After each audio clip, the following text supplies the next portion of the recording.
Hi, welcome to this week's Monday Minutes. My name is Kelly. And my name is Jessie. And this week we're going to talk about some current events that are going on and the way the Koha community has pulled together to make a resource available at the fingertips of our patrons. So, Kelly, tell us a little bit about this bug. Well, as probably a lot of the libraries are working with right now is just library closures, changing the data that Koha has right now to accommodate for not having the ability for patrons to return their books or to circulate books.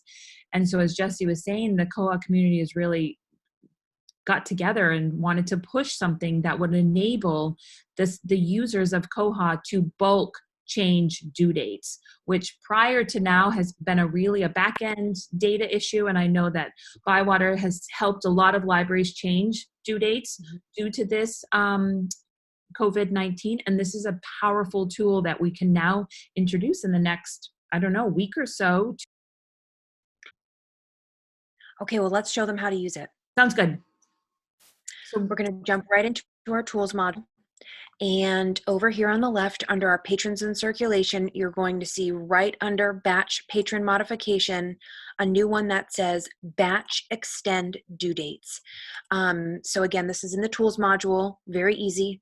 The first thing you're going to do is once you're in here, it's going to ask you if you want to specify a patron category. If you don't select a certain patron category, it will apply to any patron category in your system.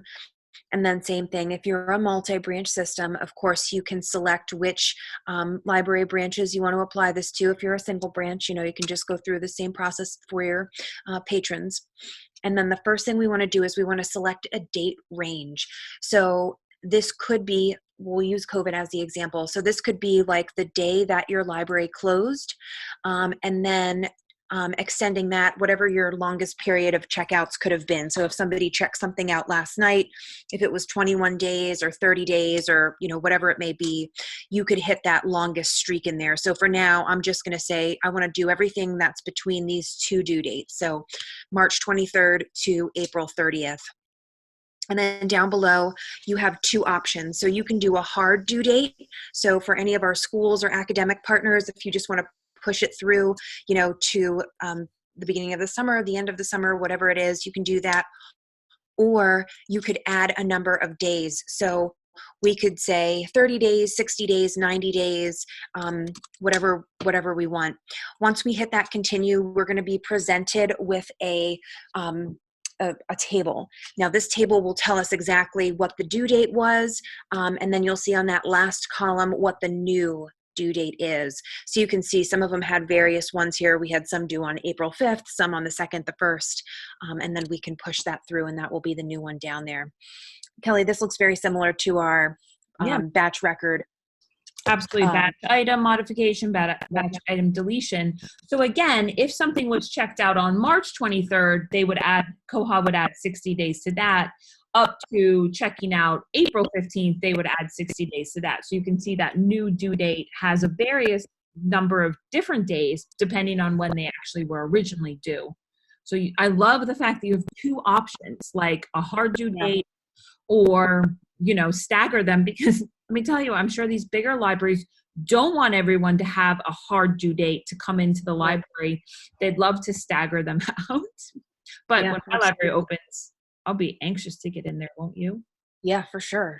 Once we've made sure everything looks good, we're going to hit that modify selected checkouts, and then that will take us to a final screen where it will show us the dates that have been modified. And then, of course, if you want to double check, you can, of course, go into the title, view the patrons checkouts, or whatever it may be. But again, this is just a great response by the Koha community, working so quickly to get something in to the Koha system to make it easier for our users to modify data.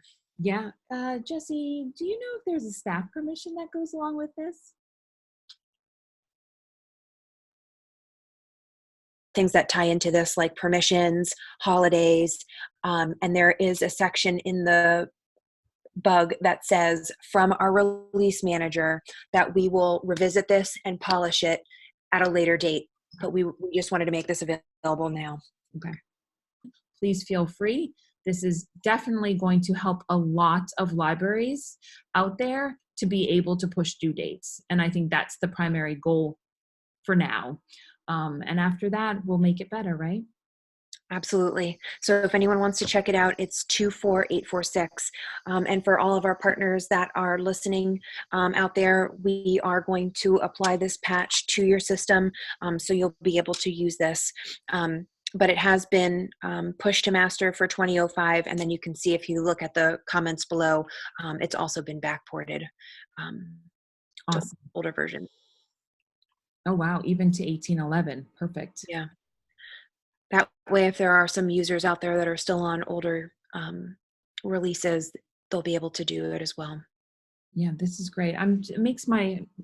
Just makes me feel so happy that we're able to come together, and like we did it, that everyone came together and made this happen. So thank you. Thank you. Thank you.